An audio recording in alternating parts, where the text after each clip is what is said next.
අද ආණ්ඩුව හත් පොලේ ගාගෙන තියෙන්නේ මුදල් අමාත්‍යාංශයේ මුදල් වලට තිබුණු වංචාවත් සමග.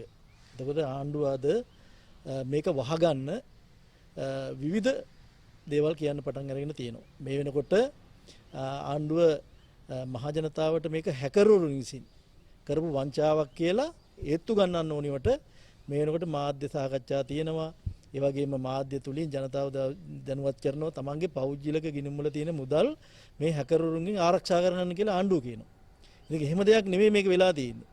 මේකේ පැහැදිලිව තියෙනවා මේක හැකරුවරුන්ට විසින් ලබාගත් මුදලක් නෙමෙයි ආණ්ඩුවේ ඉන්න මුදල් අමාත්‍යාංශයේ ලේකම්වරයා ඇතුළු ආණ්ඩුවේ පිරිස තමයි එකතු වෙලා මේ මුදල් ගිණුමකට බැර කරලා තියෙන්නේ. හැබැයි විපක්ෂෙන් දැන් ඊයේ මම දැක්ක විපක්ෂනේ ආණ්ඩු පක්ෂයේ අනිත් කෙනෙක් කියනවා මේ විපක්ෂයේ වැඩක්ද කියලා මේක හොයන්න ඕනේ කියලා.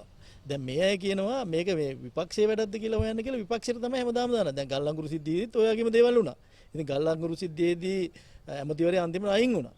මේකට පරීක්ෂණ කමිටුවක් දාලා තියෙනවා. ඉතින් අද අපි කියන්න කැමති මේක ආණ්ඩුවෙන් සිදු වෙලා මාස 5කට වැඩි කාලයක් වෙනවා මේ සිද්ධිය සිද්ධ වෙලා මේක එළියට දැම්මේ නැහැ.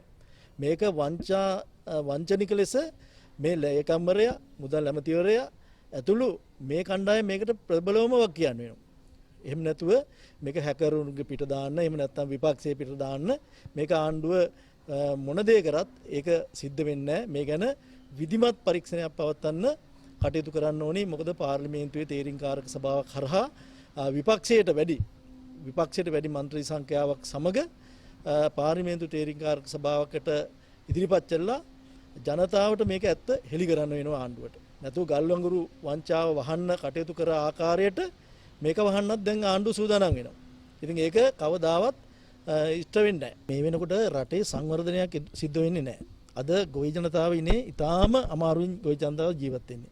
ඊයේ දින වෙනකොට ඇඹිලිපිටියේ කෙසෙල් පොළවල් වල කෙසෙල් ටික අලෙවි කරගන්න බැරුව ගොවියෝ විශාල වශයෙන් පසුතැවෙන්න වුණා ගොවියන්ට කෙහෙල් ටික අලෙවි කරගන්න බැරි වුණා. ඒ වගේම තමන්ගේ එළවලු ටික තමන්ගේ අස්වනු වගා කරන ඒවයි අස්වනු විකුණ ගන්න බැරි තත්ත්වයකට පත් වෙලා තියෙනවා. ඒ වගේම තමයි මේ එනකොට වලව කලාපය තුල ගොවීන් කුඹුරු අස්වත් දාන්න පටන් ගන්න තියෙනවා. කුඹුරු මූලික වැඩ ආරම්භ කරලා මේ වෙනකොට පොහොර නැතුව මේ අයට පොහොර නැහැ.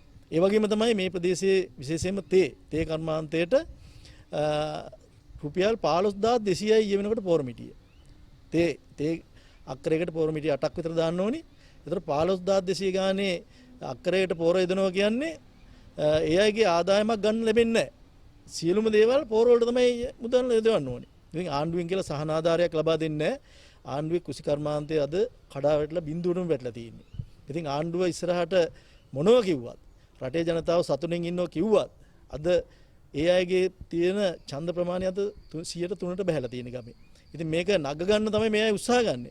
ඉතින් මේක නග ගන්න හම්බෙන්නේ නැහැ. මේ අය දන්නව පැහැදිලිව මේ අයට ඉදිරි මැතිවරණයකදී ඉදිරි පැවැත්වෙන පළාත් සභා මැතිවරණයේද මොන මැතිවරණේ පැවැත්වුවත් අර එදා තිබුණ 103 තමයි මෙයාට ලැබෙන්නේ.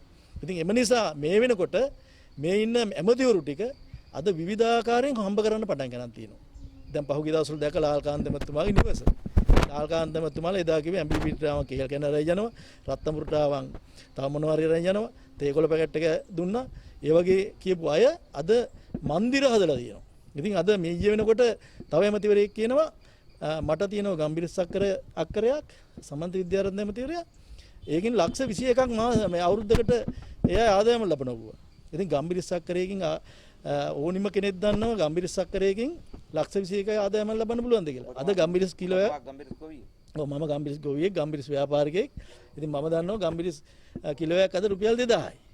ඉතින් උපරිම නම් අක්කරයකින් ගම්බිරිස් කිලෝ 600ක් 650ක් හදන්න පුළුවන් උපරිම ඵලදාවක් ආවා. සෑම අවුරුද්දකම හැදෙනවද? සෑම අවුරුද්දකම හැදෙන්නෙත් නැහැ. ගම්බිරිස් ගිය අවුරුද්දේ හැදුණුම නැහැ. ඵලදාවෙම නැහැ. එතකොට ගොවියා එක අක්කරෙන් ලක්ෂයයි හමාරයි ගත්තේ. එතකොට මෙන්න මේ වගේ අවුරුද්දක හොඳට ඵලදාව තියෙනවා. මේ වගේ හොඳ ඵලදාව තියෙන වෙලාවක අක්කරයකින් ලක්ෂ 13ක් වගේ තමයි ගන්න පුළුවන්. ඒ වගේම තමයි ඇමතිවරයා අන්තිමට කියනවා මේ ඉඩම මගේ නෙවෙයි. මේක මගේ පවුලේ ඉඩමක්. මේකේ හවුල්කාරයෝ 4 දෙනෙක් ඉන්නවලු.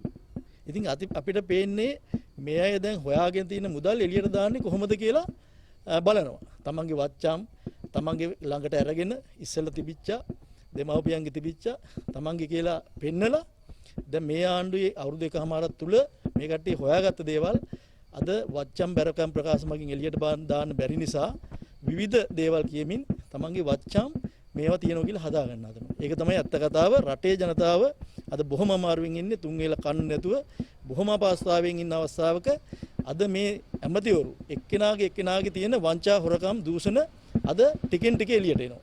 ඉතින් මේක එළියට එනකොට රටේ ජනතාවට මොනවා හරි දෙයක් කියලා මේව වහලා දාන්න තමයි හදන්නේ. ඉතින් මේකට රටේ ජනතාව රැවටෙන්නේ නැහැ. මේක අර ඒ දවස්වල කියනෝනේ කොණ්ඩේ බැඳපු චීනු කියලා. අද කොණ්ඩේ බැඳපු චීනු නැහැ. අද ලංකාවේ ඉන්නේ හොඳ දැනුවත් බුද්ධිමත් පිරිසක් ඉන්නේ. මේ අය දන්නවා ගුණා හැරෙනකොට මොකද්ද මේ එන්නේ කියලා. ඉතින් ඒ වගේ තත්ත්වයක් තමයි අද මේ රටට උදා වෙලා තියෙන්නේ.